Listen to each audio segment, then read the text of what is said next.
The purpose of today's talk is to develop and reach emotional maturity. To perfection and make our verbal conduct impeccable. Kathy, number 1, please. Practice does not make perfect. The practice of perfection makes perfect. In the past, there have been many sermons on the subject of love. Even our own creed starts with, love is the doctrine of this church. However, if love is preached yet not practiced, it won't mean a thing. Let me share with you how rich and profound the above statement is. I was a young man in college doing intramural sports. My instructor noticed me going through the movements and exercises like a reckless abandon. He then approached me and instructed me that I have to build good foundation, work towards correct technique, and develop finesse. This way, you will be doing something worthwhile, he said. He ended with stating, practice does not make perfect. The practice of perfection makes perfect. In other words, whatever you do in life, make an A out of it. That statement etched into my brain and soul for the rest of my life. This concept is not exclusive to sports, but can be utilized in everyday interactions, marriage, conduct with our children, co-workers, etc. Number 2. Here are some categories of love that one needs to concentrate on. Acceptance, judgment, conflict, loving yourself, worrying, expectation, respect, and more. These requires instruction on how to achieve them. Just preaching alone, you won't know how to do them. The subject of conflict will be today's discussion. Conflicts are blessing because we can practice our skills and measure our strength. Number 3, Kathy. To learn any task, there are 2 stages. 1, awareness and instructions. 2, practice and hands-on. For example, cooking.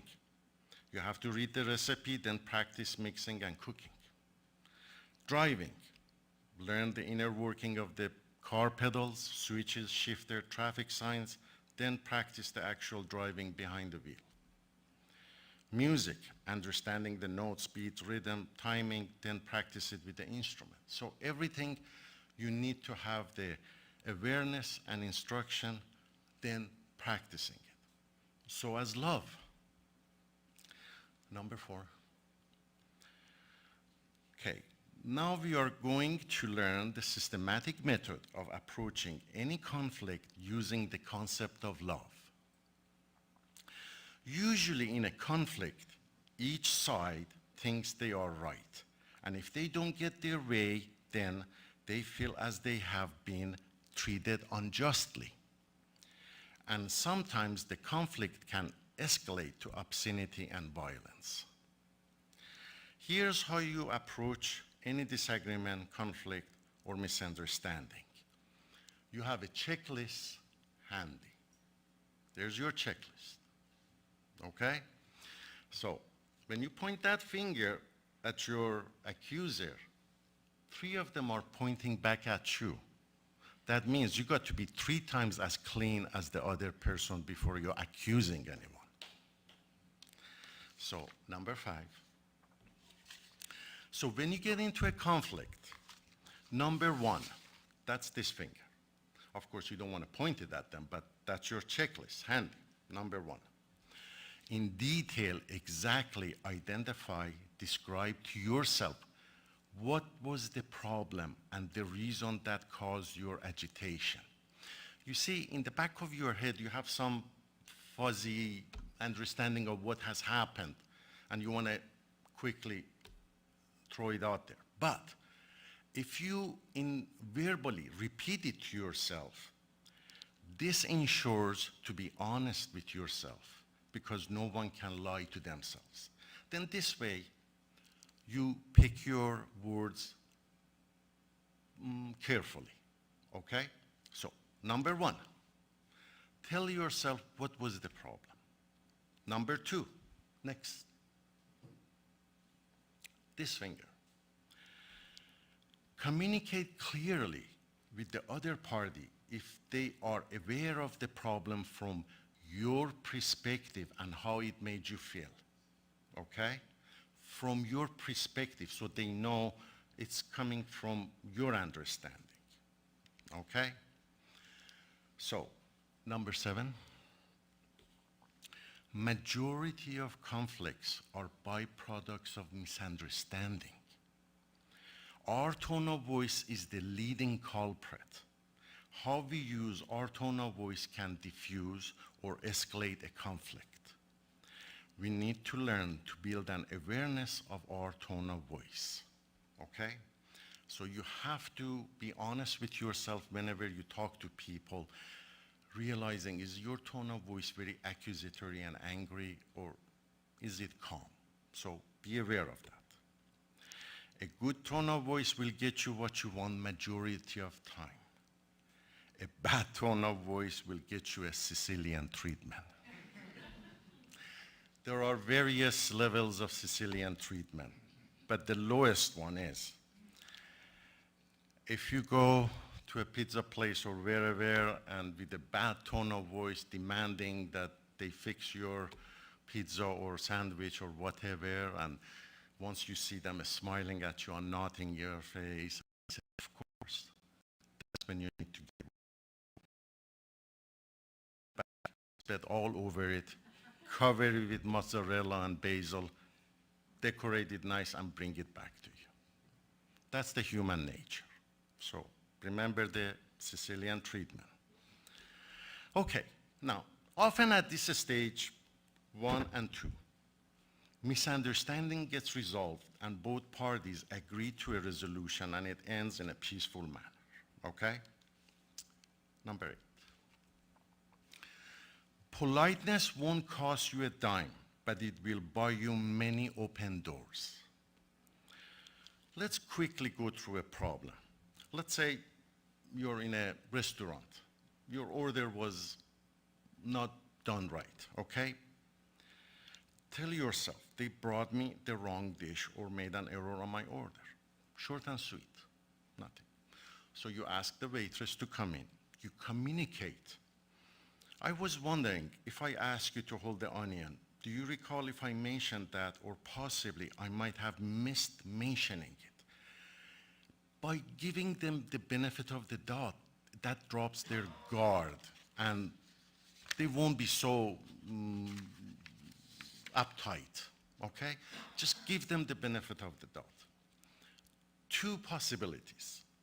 The waitress says, no, you did not mention that, okay? Own your mistake. Admit it, you missed it, own it. And you say, okay, my bad. I appreciate your patience. I meant ask not to have the onion or whatever. Can you please correct it now or something? The second possibility, the waitress says, yes, you did mention it and I missed it. Okay? You say, no worries. This will drop their guards. Then you give them some empathy. I can understand being as busy as you are, my order can be mixed up. But if possible, would you please? Short and sweet, okay? Majority of time, that's the end of it. However, in real life, there are times that you run into some bullies. If no resolution has taken place, and the other party is strongly insisting on their point of view or holding back on resolving the issue, you go to the 3rd finger, okay? You don't pointing at them or facing at them. It's just right here, all right? Listen to their side of the story with open mind and free of judgment. Learn to distinguish that it is the ego that holds you back from accepting the truth. Okay? Acknowledge their feedback and criticism through active listening. Active listening is when you are listening with the intent to understand the other person fully rather than listening to respond. And ask them questions and ask for clarification. Then they realize you've been listening to them. Validate how they feel and be attentive. Agree to disagree. Don't make it personal. Read the other person's body language to see if they are recipient or defensive. This will help you with the next stage. After you listening to them, the last stage is number 10 or number 9. Number 10, yes, number 10. I have to make sure. Establish a fair solution or agreement while holding eye contact. When you hold eye contact, that tells the other person that you are sincere, okay? Ask how I can compromise here, propose a middle ground, ask for help to find a solution. Absolutely do not use accusatory and forceful approach, okay? Many times a fair assessment and or resolution takes place here, and that's the end of the story, okay? So, you have used 1, 2, 3, 4, all used up. What is left? Number 11. That's what you give yourself, a thumbs up, okay? That's what you get, a thumbs up. At this stage, you have actually put the act of love into your conduct, 100%. By loving others and treating them with dignity, loving and valuing yourself by acting civil and maturely, okay? In real life, not always conflicts ends up in peaceful way, but every now and then there are people who are psychologically disturbed and take this occasion to release their emotional outlet towards others in an ugly way and test our patience. When it comes to that, and the good example of them are road rage, okay? As much as possible, do not engage in aggressive or abusive manner and walk away, as much as possible. But we are human, and sometimes that's just not possible. 12. Now, let's master how to manage our reactions to our emotions, okay? Do not confuse aggressive with assertive. Aggressive is when he wants to dominate you with abusive language and bullying. Assertive is when he holds his ground and leaves you with your dignity. Very important in an argument, we are so in a heat of battle that we cannot distinguish the two. If you distinguish the two, then it makes you back off and make a better judgment. So remember, aggressive versus assertive.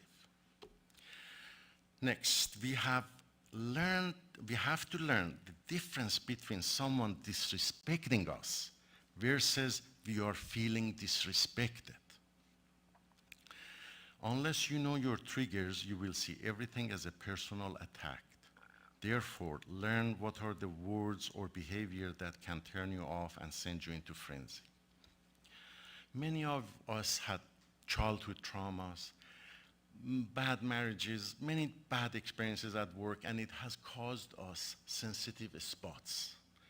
And if someone pushing those spots, it's going to turn us into a frenzy. Now, the difference is here, someone who doesn't know you, strangers, they don't know what those spots are. And if they push those, you got to differentiate. They don't mean it. They don't purposely trying to upset you or make you angry. You have to know these spots are here, And that's not what they are trying to do. However, if someone knows you and purposely pushes those spots, that's a different story. So in a heat of a battle, differentiate that. And the last, blame. People can be unkind when they assign blame. If blame done poorly, it will result in increased finger pointing and decreased problem solving. Just because someone is deserving blame does not mean they are deserving shame. Okay, so if the ultimate happens and you feel extremely frustrated as you have to stand your ground and push back, always use passive aggressive. In other words, tell your opponent to go to hell in such a manner that they would look forward to the trip. So you memorize few one-liners ahead of time in case you get to that point. Then you are not engaging face-to-face, and you are doing a passive-aggressive and walking away. You say, if my personality was as sweet as you're mature, I would never need any sugar in my coffee. Second, if I had your impeccable manners, I would be called Mr. Rogers of Corpus Christi. This way, you will have your satisfaction and performed an act of verbal self-defense without lowering yourself to their level. Again, I emphasize not to get to this stage, but if that 1% odds of encountering a horrible bully, this is the way out. Number 13.